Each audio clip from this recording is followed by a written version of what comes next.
Israel preparando um ataque contra as instalações nucleares do Irã, segundo reporta a CNN. Passo para você, a gente complementa com o Zé Reinaldo. Diga lá.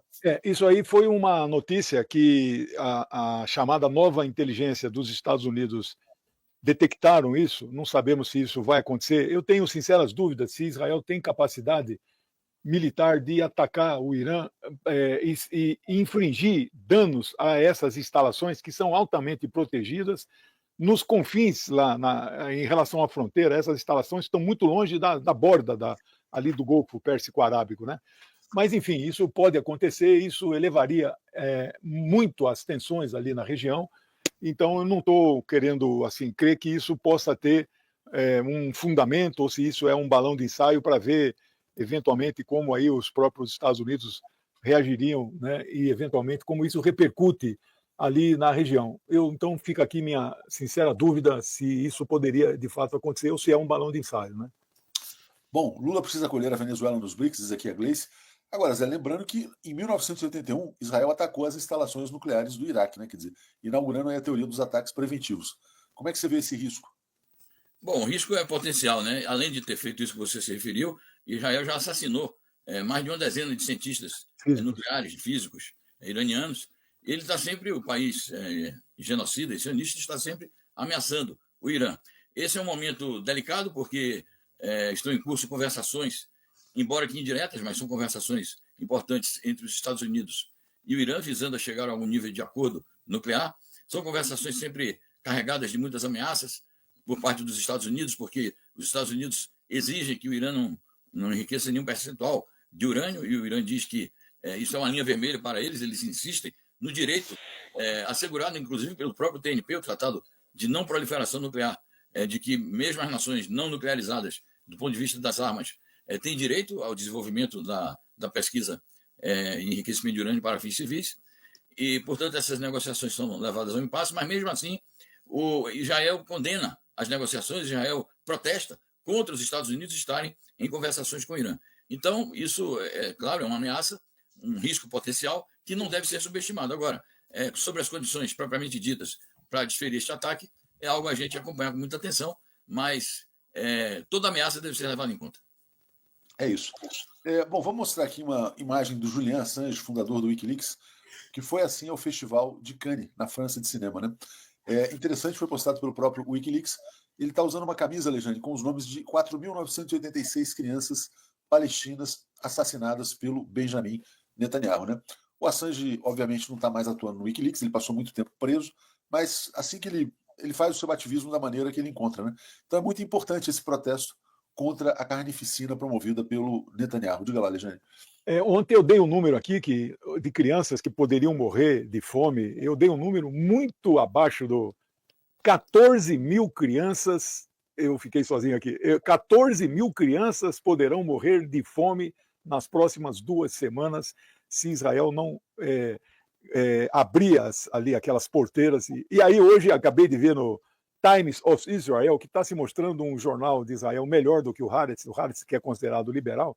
Acabei de ver agora que Israel, por liberalidade, deixou entrar 93 caminhões de mantimentos para uma população de 2 milhões. Israel agora não está matando, Léo e Zé, não está matando mais por tiros, por bomba, está matando de fome. E mata principalmente as crianças. Então, o número que eu dei ontem, que eu não lembro o que foi, mas muito pequeno, o número certo é 14 mil crianças. Então, esse número que o Assange está usando é um número muito pequeno, perto da realidade. Agora a Europa está reagindo, viu? Acabei de ver manchete também ali nos jornais europeus. A Europa está assim, olha, que o mundo inteiro está chocado. Eu não sei se o mundo inteiro está chocado, e mesmo se o mundo inteiro estiver chocado, as ações não estão rendendo o suficiente para pressionar e fazer parar o genocídio. Então, infelizmente, não estou vendo luz no fim do túnel nesse momento. Eu vou mostrar aqui algumas postagens do Twitter da FEPAL, Zé, para o pessoal perceber o grau de desumanização na sociedade israelense, né? Isso aqui é uma postagem que fala: toda criança em Gaza é um inimigo, todos os bebês, não o Hamas. Não podemos deixar uma única criança viva. Isso aí foi dito por um ex-deputado chamado Moshe Feiglin, defendendo exatamente o extermínio das crianças, dizendo que elas são o verdadeiro inimigo de Israel. E é isso que Benjamin Netanyahu está executando, né? Também queria trazer essa notícia aqui, olha, é uma matéria muito interessante da FEPAL, do que eles chamam dos iognazis, os nazistas do bem, né? Então, diz a matéria, quem disse que espiritualidade e limpeza étnica não combinam? Israel está cheio de pessoas supostamente espiritualizadas que veem a aniquilação do outro como uma forma de crescimento pessoal. Aí dizem assim, ó, Rivka Lafer é uma facilitadora de workshops, encontros, sessões em grupo, etc. e tal. Pertence a uma corrente do judaísmo que pode ser redescrita como iognazis, pessoas cujo espiritualismo sustenta o seu nazismo, né? E aí ela está dizendo, olha, ela se refere como inimigo não apenas aos supostos terroristas do Hamas. Estamos comprometidos em nos vingar e destruir Gaza, da infância à velhice. Ela completa com um versículo bíblico apropriado. Apagarás a lembrança de Amaleque de debaixo do céu, não te esquecerás. Né? Então tá aqui, ó, você tem os iognazis, né? O que mostra, Zé, que, na verdade, o Holocausto tem pleno apoio da sociedade israelense, salvo raras exceções. Exatamente. Quando você mencionou aquele ex-deputado, eu ia mencionar essa notícia, porque circulou muito ontem, essa denúncia da FEPAL sobre essa moça.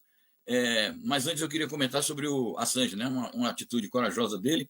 É muito bom que ele esteja circulando, que ele esteja realizando o ativismo solidário com os povos, e especialmente com o povo palestino, da maneira que ele pode.